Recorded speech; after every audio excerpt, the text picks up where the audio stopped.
Welcome to the Explainer, folks. Man, do we have a game to talk about today. We are breaking down an absolute tactical shocker that is literally rewriting the script of this expanded 48-team tournament.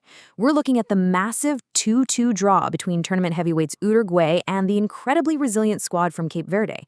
And let me tell you, this match wasn't just a fluke. No way. It was a complete masterclass in defensive spacing, low block resilience, and just executing flawlessly under immense pressure. To really wrap your head around the sheer scale of this upset, you have to consider this.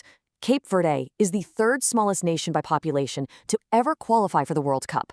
We're talking about roughly 500,000 people going toe-to-toe with a global football giant. It's the ultimate David versus Goliath scenario, right? And yet, despite massive infrastructure disadvantages, Cape Verde stepped onto that pitch and played with the tactical organization and composure of absolute veterans. All right, here's our post-match breakdown menu for today.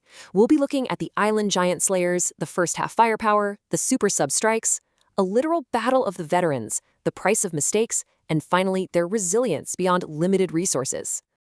Section 1. The Island Giant Slayers, continuing the magical run. Okay, so geographically speaking, Cape Verde has just about 4,000 square kilometers of land, and as we mentioned, 500,000 inhabitants with extremely limited financial infrastructure. But honestly, that didn't matter one bit.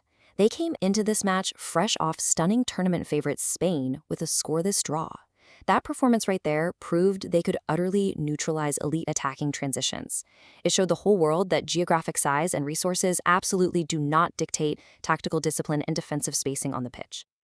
Section 2. First half firepower and the chaos on the pitch.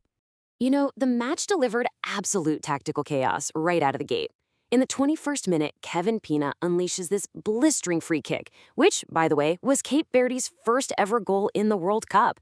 It completely fractured Uruguay's defensive shape and forced them to totally abandon their initial game plan.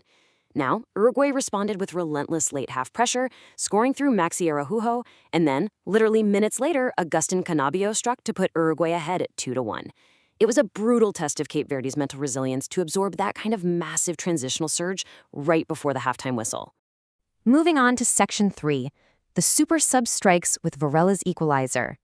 This is where coach Pedro Leighton Brito pulls an absolute masterstroke in game management.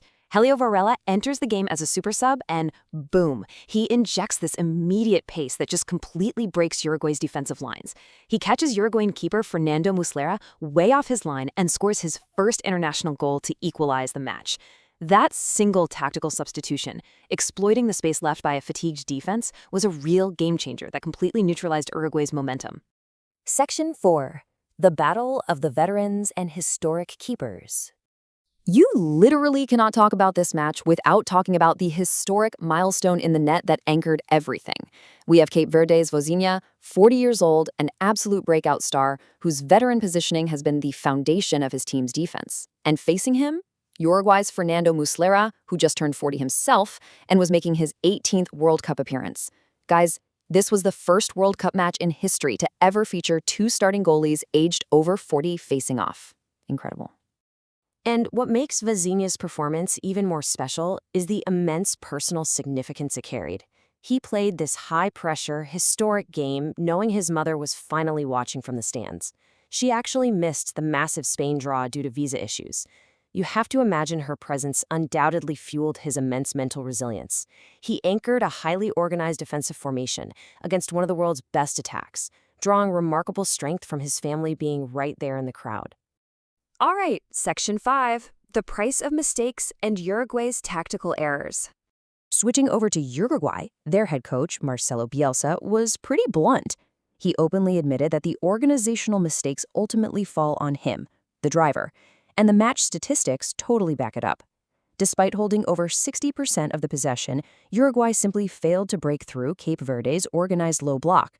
They paid a massive cost for committing numbers forward, leaving vast spaces open to the counterattack, and constantly failing to exploit the wings against Cape Verde's incredibly disciplined defensive spacing.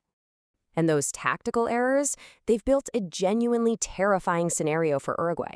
They failed to capitalize on several late chances to take the lead under intense pressure, so now this is their second draw of the tournament following that 1-1 finish against Saudi Arabia. They are staring down a massive uphill climb to escape the group, especially knowing they absolutely must face a highly motivated Spain in their group stage finale. Section 6. Resilience beyond limited resources and the underdog spirit. Coach Pedro Litao Brito completely hits the nail on the head here. He points out that once you step onto the pitch, things become entirely equal.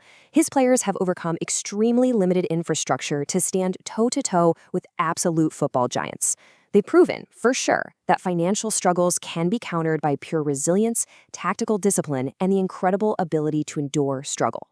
They aren't just playing for themselves, they are playing for all the smaller national teams out there.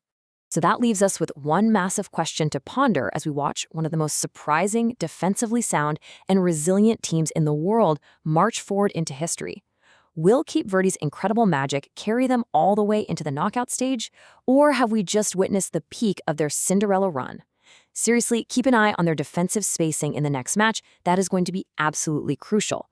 Thanks for joining me on this explainer, folks. I'll catch you next time as we continue breaking down the biggest tactical stories on the pitch.